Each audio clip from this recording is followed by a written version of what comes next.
Merde, j'ai oublié mes fiches.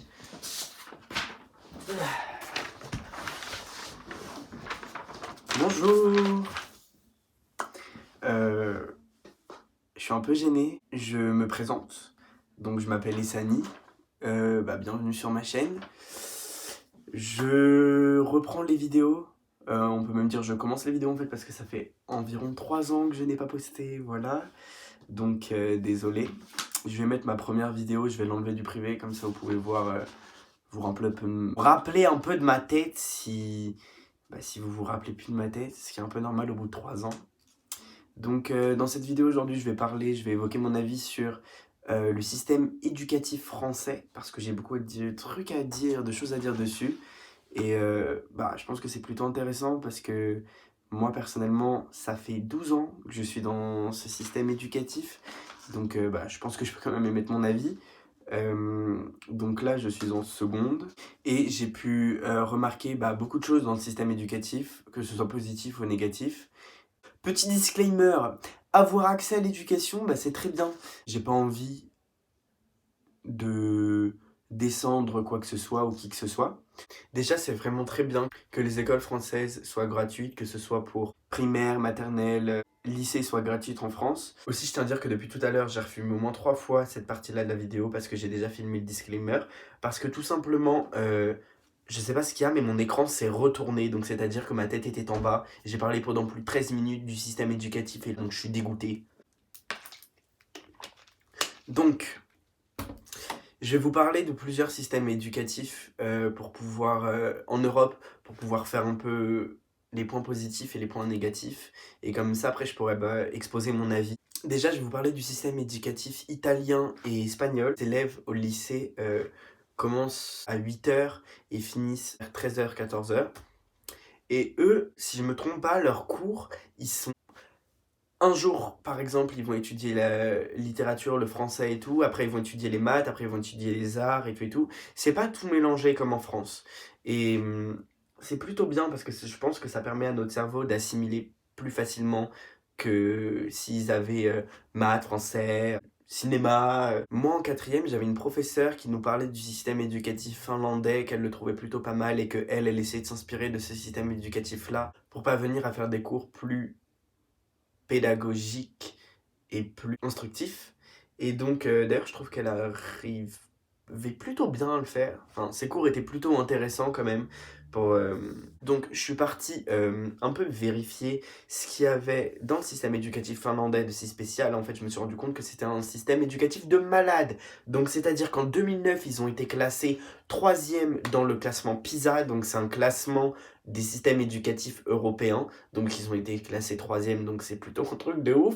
Donc, je pense que le système éducatif français pourrait s'inspirer plus qu'un peu de ce système éducatif-là.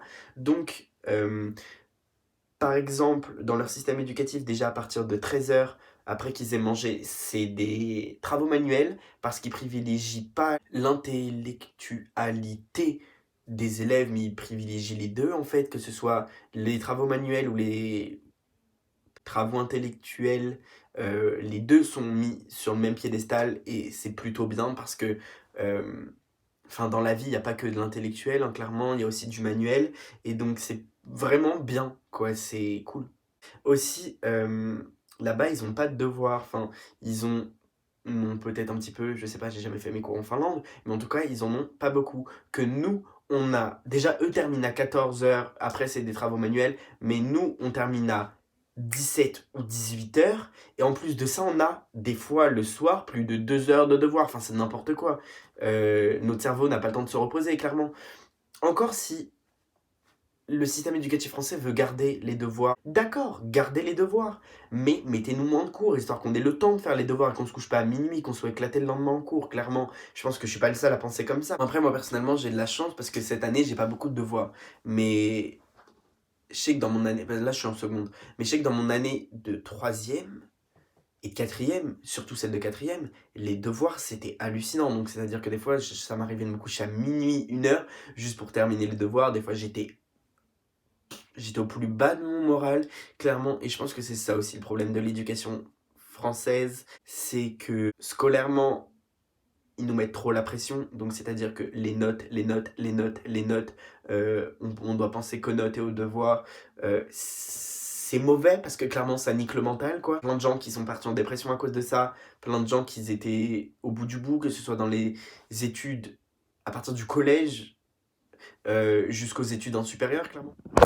J'ai augmenté la luminosité, donc normalement c'est censé être mieux. Parce qu'en plus de ça, il y a clairement plein d'inégalités. Là, je vais pas me lancer là-dessus parce que sinon, j'en ai vraiment pour 2 heures, quoi. Et en plus de ça, j'ai plein de trucs à dire en fait dessus, donc je ferai peut-être une autre vidéo là-dessus. La pression des cours, la pression de tout, en fait, un élève, à partir de sa préadolescence, même tout le temps, il a plusieurs casquettes à porter. Il a la casquette d'adolescent, il a la casquette d'ami, il a la casquette d'enfant, il a la casquette de frère ou de sœur, ou peut-être pas si vous êtes un enfant unique. Il a la casquette d'élève, il a beaucoup de casquettes à porter. Et assumer toutes ces casquettes quand on est en train de se chercher en même temps à côté, et quand on a les cours, quand on a plein de devoirs, c'est compliqué. Et c'est là que je pense que l'éducation française est égocentrique parce que, oui, je suis un peu en train de personnifier l'éducation française, mais vous allez comprendre ce que je veux dire. Parce que on a une vie à côté, en fait. Désolé de vous l'apprendre, mais on a une vie, on a des activités extrascolaires, on a une vie de famille, on a des amis. Il y en a qui ont des passions en plus des activités extrascolaires. Il y en a qui ont des passions en plus des extra... Oh là là, je vais jamais y arriver. Des activités extrascolaires. Non, franchement, c'est compliqué à assumer toutes ces casquettes, surtout qu'on est en train de se chercher. Enfin, on est dans une période compliquée et c'est là qu'on nous demande de faire des choix compliqués. C'est là qu'on nous demande de privilégier les cours, le notre vie. Enfin, il y a plein de choses à faire. Et je pense que si l'éducation française serait plus laxiste, Stan serait plus cool avec nous, bah ce serait largement mieux. Et je pense qu'ils auraient largement plus de réussite, que ce soit brevet, bac ou en général. Après aussi, un point positif, c'est qu'il y a plus en plus, mais vraiment de plus en plus de professeurs qui essayent de faire de leur mieux pour avoir une prestance en cours plus importante, pour rendre leurs cours plus, pas divertissant parce qu'un cours c'est pas censé être divertissant, mais plus attrayant, pour donner envie d'apprendre. Moi personnellement j'ai toujours été un élève qui avait envie d'apprendre, mais c'est vrai que quand un cours donne pas envie, quand un professeur donne pas envie, bah ça donne clairement pas envie d'apprendre. Oui, donc il y a des professeurs qui valorisent beaucoup. Par exemple ma professeure d'espagnol de cette année, ou même un peu tous les professeurs, valorisent énormément la prise de parole en cours. Mais ça, c'est formidable parce que pour les élèves qui n'ont pas un niveau de malade, enfin de ouf, à l'écrit, ou même qui sont pas présents à l'écrit, enfin je sais pas comment expliquer ça, on essaye de se démarquer un peu à l'oral. Et donc, c'est vraiment bien de glorifier ça et de mettre sur un même pied l'oral et l'écrit parce que, enfin, c'est important aussi l'oral, de savoir s'exprimer en soi parce que moi, personnellement, j'aimerais travailler dans la communication. Je sais très bien que dans la communication, l'oral, bah, c'est quand même plus important que l'écrit. Ou en tout cas, c'est au même niveau, c'est égal. Parce que donner une représentation pour représenter une société ou pour évoquer des idées à un grand nombre de personnes, ça, c'est à l'oral qu'on le fait. Et donc, c'est bien que la plupart des professeurs essayent et mettent en place une valorisation égale au niveau de la prise de parole à l'oral et au niveau des notes à l'écrit. Et bah écoutez, sur ce, je trouve qu'on a quand même un système éducatif plutôt bien, plutôt pas mal, parce qu'en soi, on a en France, enfin, on arrive à être diplômé, quoi. Mais je pense qu'on a encore des choses à améliorer et que si l'État, parce que c'est l'État, je pense qu'il s'occupe de ça, se penche, je serais un petit peu plus sur la vision de l'éducation française. Sur le niveau scolaire, je pense clairement que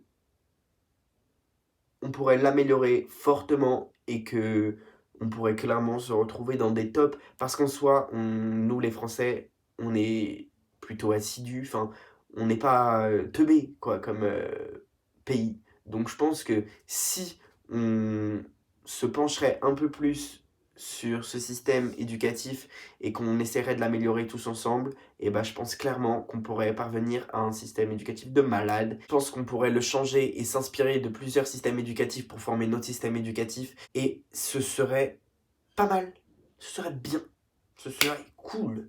J'arrive pas à conclure cette vidéo. Donc salut tout le monde, je vais vous mettre mon Insta dans la bio, je vais vous l'écrire ici. Je vous dis salut et à une prochaine vidéo. Bye.